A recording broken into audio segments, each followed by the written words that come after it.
Good morning, everybody. Hope everyone is doing well on this Friday morning.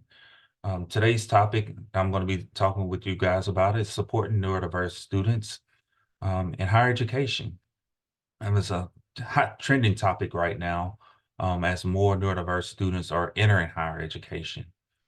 So without further ado, I'm going to go ahead and get started.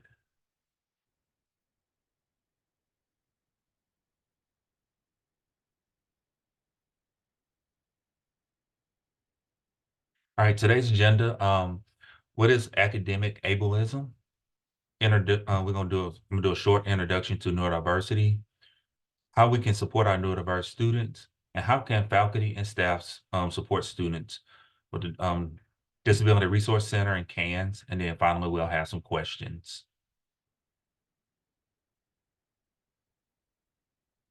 All right, so what is ableism? If y'all don't mind can you turn on the microphones for this?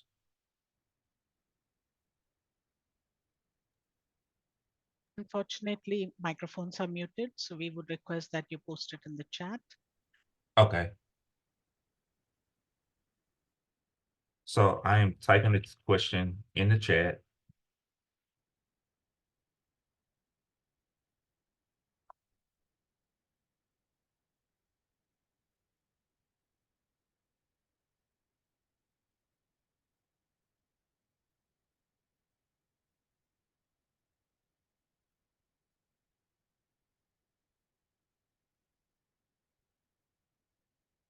All right, discrimination against people with different abilities, disabilities, in favor of neurotypical or able-bodied people. That's a great definition. The idea that people are normal and disabled people are not a range of abilities. That's another great definition.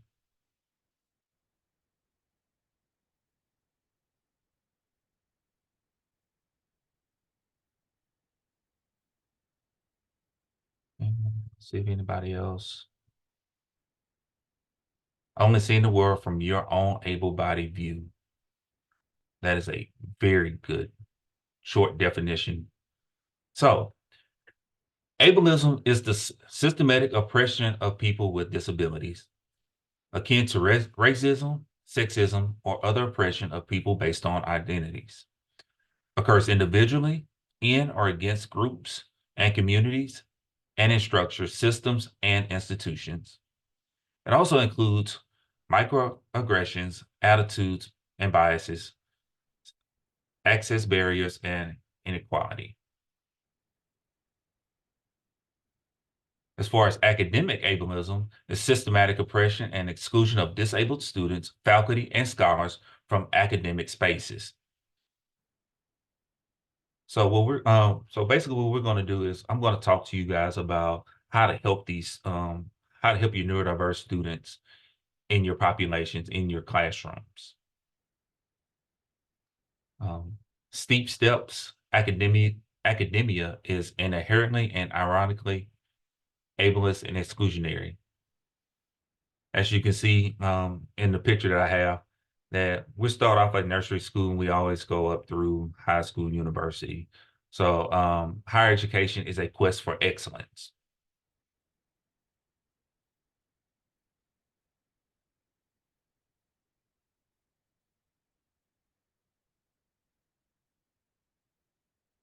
So what do we as students, faculty, and administrators do? We reimagine sites of knowing, thinking, and being, and valuing knowing, thinking, and being that is allowed for disabled scholarship. This is the long-term eventual goal. Use accommodations, disability services, and supports to open windows and doors into academia. This is what we are focusing on.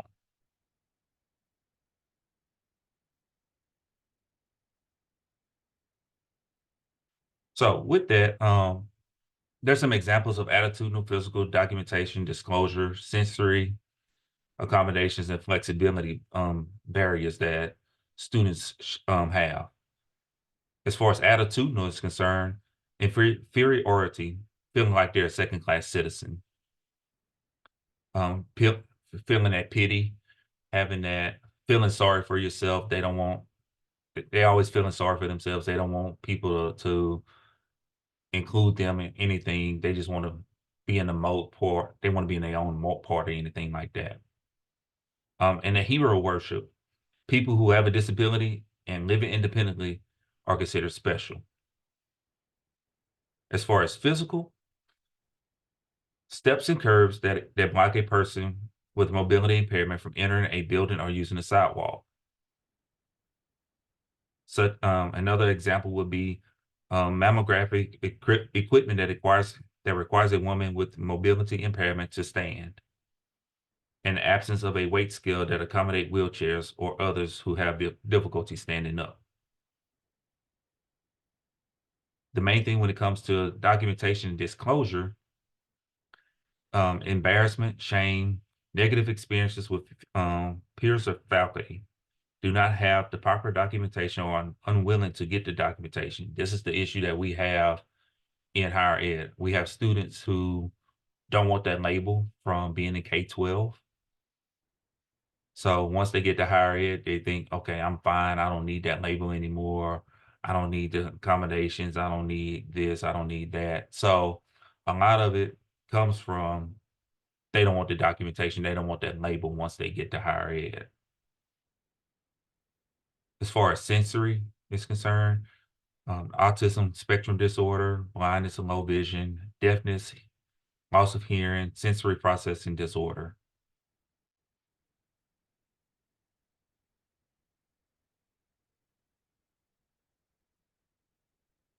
All right. Introduction to neurodiversity. Neurodiversity is the understanding that different ways of thinking are expected in a diverse human population.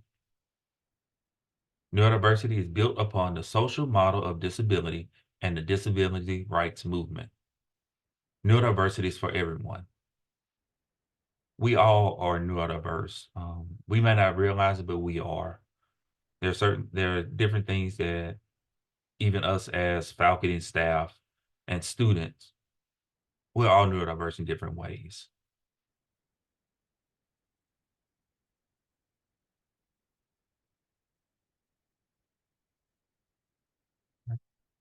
All right, so supporting neurodiverse students. When it comes to supporting our neurodiverse students, we need to recognize that every neurodiverse student is a whole student with strengths, challenges, interests, and needs. We need to also connect our neurodiverse students with one another and help with disabled students and faculty. Default to high expectations, high support, and adjust with individual students. So we always want to set our bar high for all of our students and give them that support. And then we adjust it to our individual students. We don't necessarily have to lower our expectations for our students and still give them high support, but we can say, hey, this is our class expectation. This is the amount of support that you're going to have in the class, whether it's from other students, whether it's from you, whether it's from disability services, their parents, whoever. Make it comfortable for them. And most importantly, listen to your neurodiverse students. Listen to the neurodiverse professionals and listen to neurodiverse people overall. Most of the time, we say, okay, they're neurodiverse. We don't want to listen to them. They don't know what they're talking about. But 99.9% of the time, they do. They know what they're talking about. They know exactly what they need. Also, listening to the neurodiverse professionals on campus, whether it's disability services or even some parents, depending on the situation, if they have guardianship or not. So overall, just listen to the students and the professionals.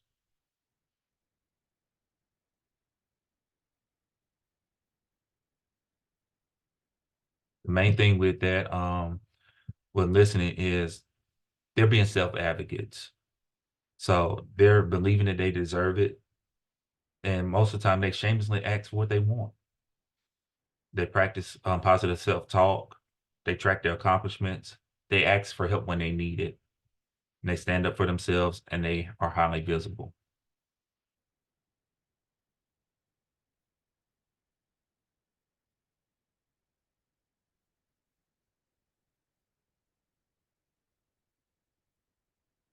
So reasonable accommodations. Remember that accommodations is not an advantage. It's about removing the barrier to equal access. Testing accommodations, allowing the students to go to the testing center, allowing the students to test individually during your office hours, or whatever the case may be. Making the test online for them, so they're taking it in a quiet place. Citing lab assistants, interpreting, cart captioning. If you're having an online class, have your closed captioning turned on, or ask them to turn their closed captioning on so they can understand what you're talking about. Some, as we all know, some students are visual learners and not auditory, so they learn from the words. Classroom relocation, accessible furniture.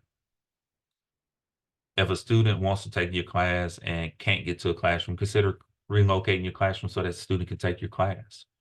Having accessible furniture, um, chairs on wheels, the way that you can move them, tables with no chairs. Um, Sometimes we think, even go back think about K-12 where they have different seating arrangements such as bean bags or different things like that for students. It's okay to do it in higher ed, have alternative seating.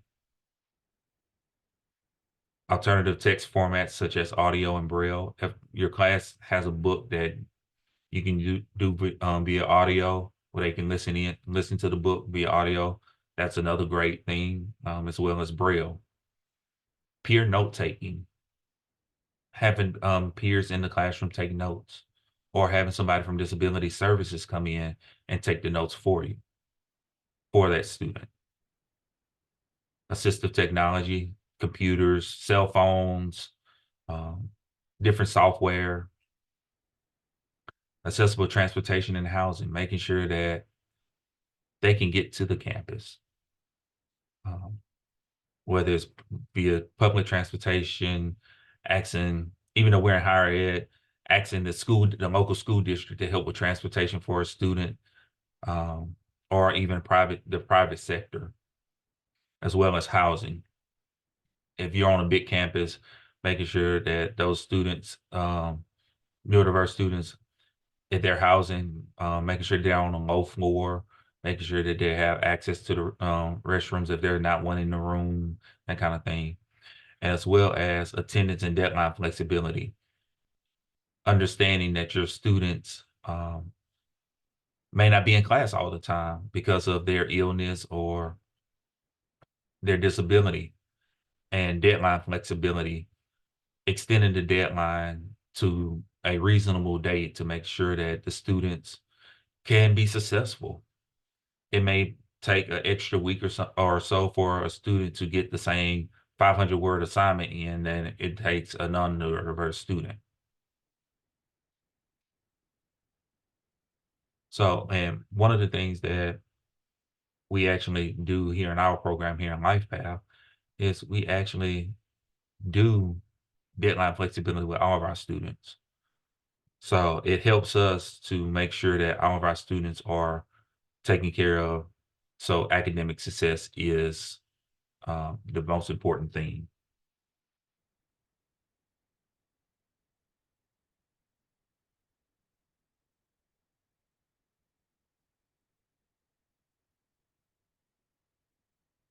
The accommodation process overview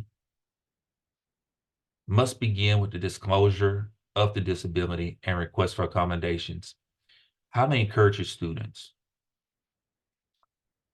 During your first day of class, one of the things that I've done as an instructor was I have a little snippet in my syllabus where it says, students, if you have a disability, don't be afraid to disclose that disability. This is we want to make sure that you have all of the tools needed or necessary to pass this class. We want you to be successful. So encourage them. You also want to send them to the student disability office, even if that means taking them. Some of them may not know where it is on campus.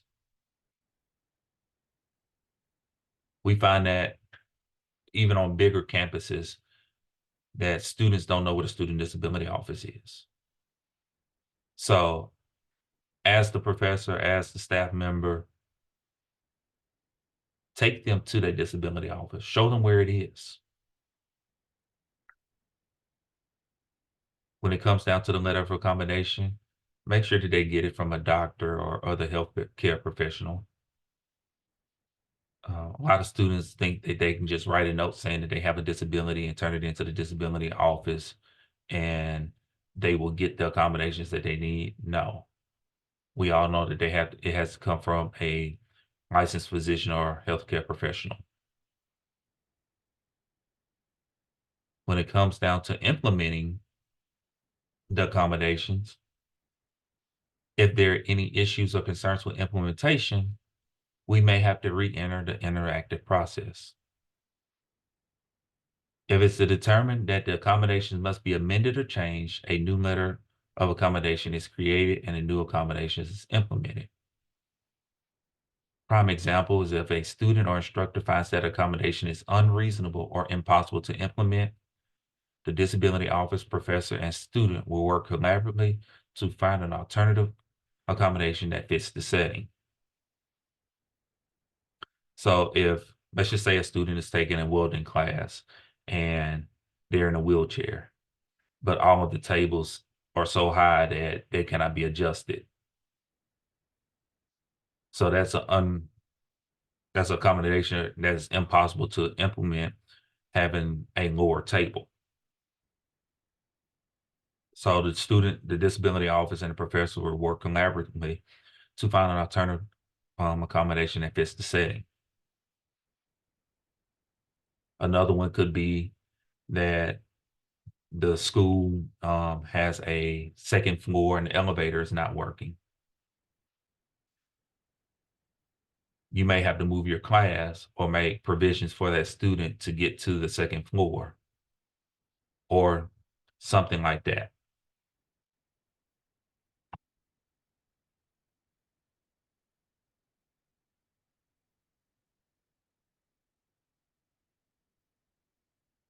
So one of the another thing that we need to talk about with accommodations is mental health with our students. Um, all of this dealing with the accommodation process brings up mental health. One of the things we try to do is have our students to relax, um, talk to them, just say, hey, everything's going to be all right. We're going to help you through this process. We want to make sure that we're here for you. We want them to connect with others. That may be through the class itself, or it may be through a club or organization on campus, such as the Special Olympics clubs, SGA, whatever the club is. Get them involved with connecting with others on campus and having empathy for them, because this is a tough process for them, especially for first-year students coming in out of high school where everything was done for them. And now that they are in higher ed, a lot of times they're doing it on their own for the first time. So show some empathy, show some compassion for your students.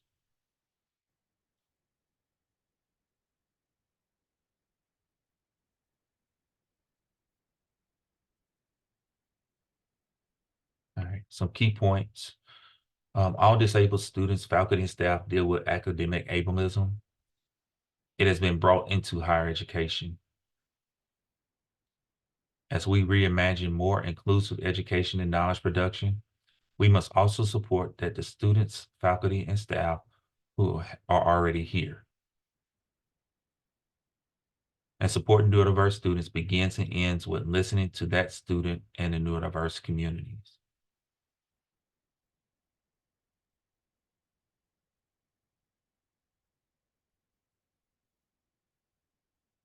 So I do have a question on here that I'm going to answer live.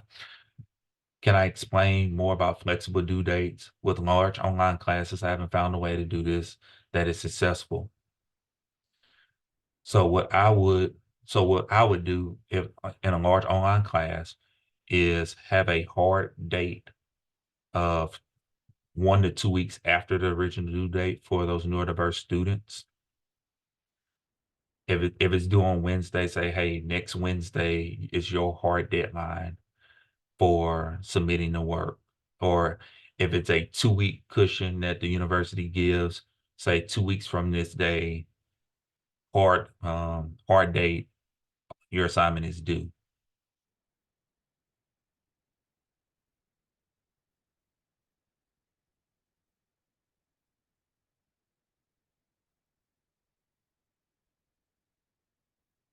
All right. Are there any questions? Just that one question. And so if we take a quick look at the chat, I do see a lot of answers to the question on what is ableism. Um, Oh, Other than that, I don't see any questions at the moment. But I do invite all attendees to post their questions in the Q&A area, please.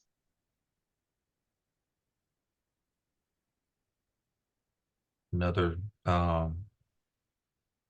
definition of ableism: prejudice against differently able persons and the idea of those who are able or better. Very good definition. Ableism devalues those with disabilities. That is very true. I do have a question in the Q&A.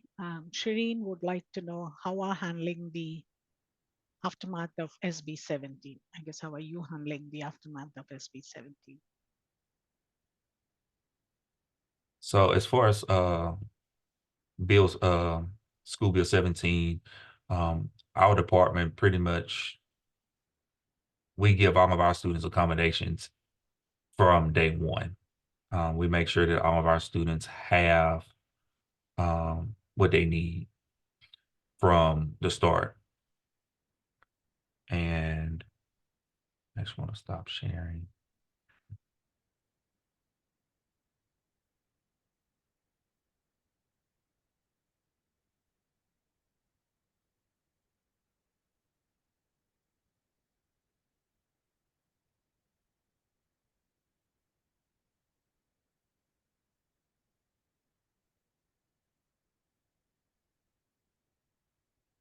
I'm actually opening up school bill 17 because I actually have it on my desk.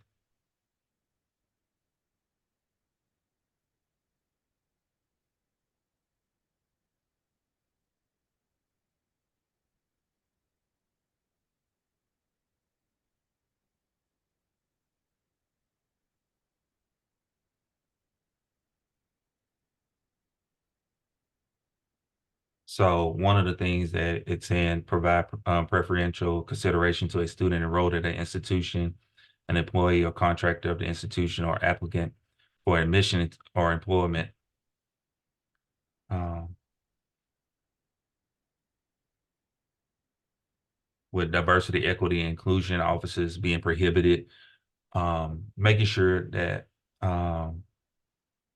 with our neurodiverse students, we're not advertising it as neurodiverse.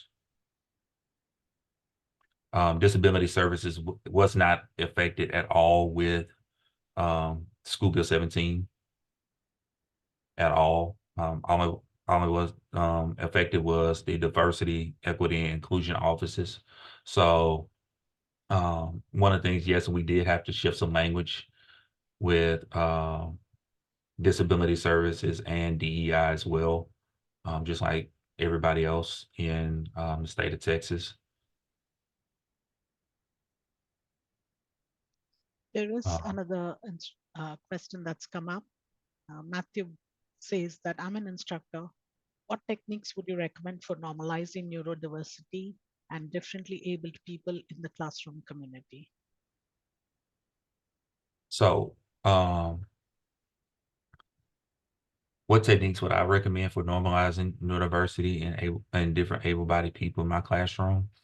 Like I said, one of the things that I've done as an instructor was make sure that all of my students had what they needed. If I set a hard date for have an assignment turned in, I will make sure that all of the students were able to turn it in on that hard date. Uh, if that means me extending it for one person, I'm gonna extend it for the entire class.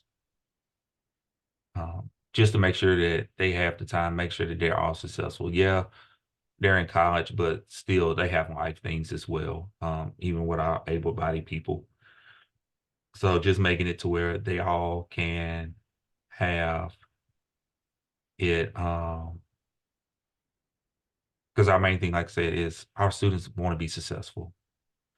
So making it able, being able to make it for them to be successful is the key. Thank you.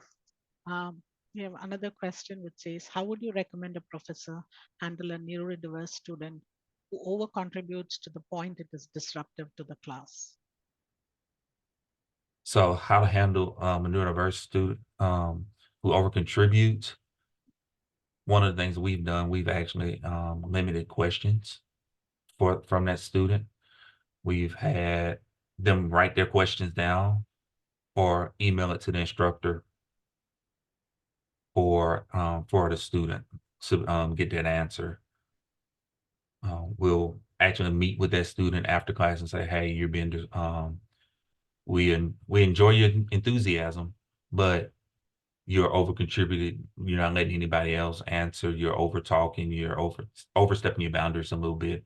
So having that conversation outside of class, saying, "Hey, I understand that you want to contribute, but is at the point where you're being disruptive to the class." So having that simple conversation would basically help the students to better understand that, yeah, you can contribute, but there's a way and time to do it. I wanted to bring your attention to a comment we received in the chat. Dr. Rose says, to the person who asked earlier in my online classes, I have a soft due date and an EGP date. EGP stands for Extended Grace Period. The extended grace period date not only helps the neurodiverse students, but all students in the class. Correct. Dr. Jacinta, yes, having a soft due date and a extended grace period date not only helps neurodiverse students, it also helps all students in the class. So, and for me, I do that, have that soft due date and a EGP date. That EGP date is usually 1 week past the original due date for all students.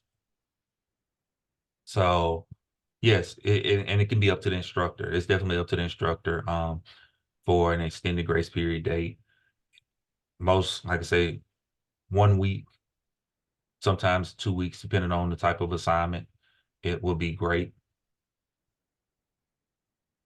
And I do see a comment from Yeah, Kyle. You found one-on-one time after class with the students that over contribute also helps them be heard. That's all they want to be done. They want to be heard.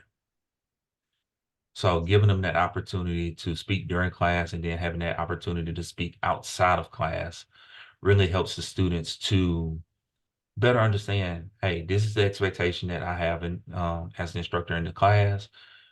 You're more than welcome to contribute, but don't over contribute. Give others a chance to um, be heard.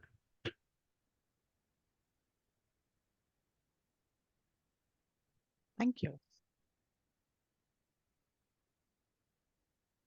Any other questions or comments that you would like to share, please?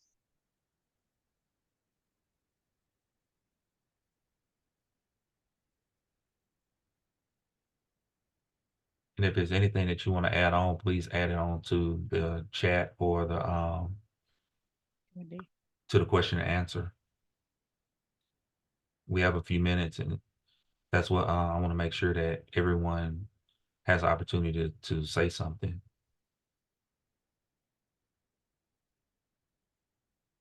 Right.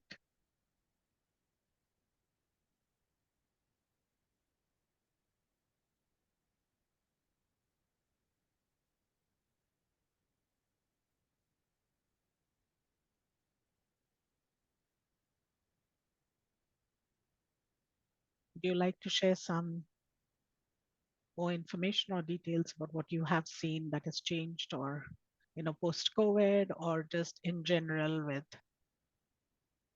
So post COVID has been a huge growth in neurodiverse students going into higher ed. Mhm. I'm actually doing my dissertation is actually on dealing with neurodiverse students in higher education. So in the research that I've seen, there has been a 80% growth in neurodiverse students wanting to enter higher ed. And right now, the student with disabilities offices are being bombarded with students that want to enter higher ed, but they don't know the students and parents don't know how to go about entering having their accommodations move from K-12 to higher ed. So one of the things that we do, especially in our department of Life Path, is we help those students get with disability services and help them to go through the process in case they're taking other classes other than Life Path classes. So, and for those who don't know, LifePath is a program for neurodiverse students here on Lone Star, Tomball, and Montgomery's campuses um, for students who wish to continue their higher education. So there are programs out there. I know, I think the University of Texas also has a similar program to um, our LifePath program. right? I don't see any more questions or comments. I do want, oh, there's one quick one that's come from uh, very anonymous attendee. The question is, can you give examples of accommodations for these neurodiverse students, like noise blocking earphones for excessive noise, or established protocols for students to deal with classroom anxiety, like passes to leave when being overwhelmed? That is in the question. So some accommodations, yes. We do have students who have noise blocking earphones for excessive noise. Um, I know in my classroom, I do have an established protocol for students to deal with classroom anxiety, like passes to leave when they're overwhelmed.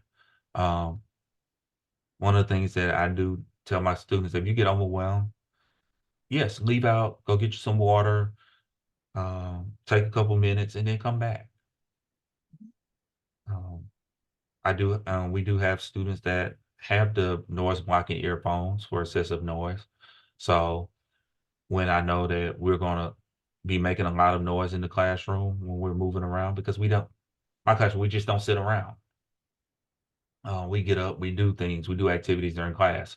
So making sure that they're comfortable, um, for lack of better words, for the time that they're in your classroom. I have one more question in the chat. Carissa Bush asks, how has using the word neurodiverse led to overgeneralization of the field and students all wanting to identify even if they have never had a specific medical diagnosis? So even though they don't have a specific medical diagnosis, we're all neurodiverse in some way, some form, or some fashion. That includes us as professionals. So the word neurodiverse, it means everybody. So overgeneralization of the field, as far as that is concerned, I don't think we're generalizing everything when it comes down to being neurodiverse, because we're talking about all of us. And the students wanting to be identified as neurodiverse, I mean, everybody is. So